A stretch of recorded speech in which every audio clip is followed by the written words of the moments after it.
Yeah, that is the Corolla 91 working perfectly fine.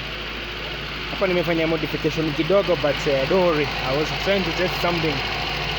So mafuta ina go out through the other side, alafu hii ni return sasa hii. So the inaendelea kujisirculate hapo ndani. It's little last nice car. Yep, my 91 Corolla. Yeah, look at the interior, the not Corolla. Yeah, yep, pretty fine. Ndio hiyo sasa. Look at that.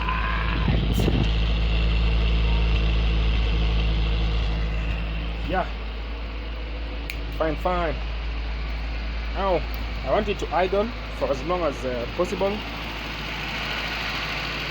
They quite fitty. Nice time, guys.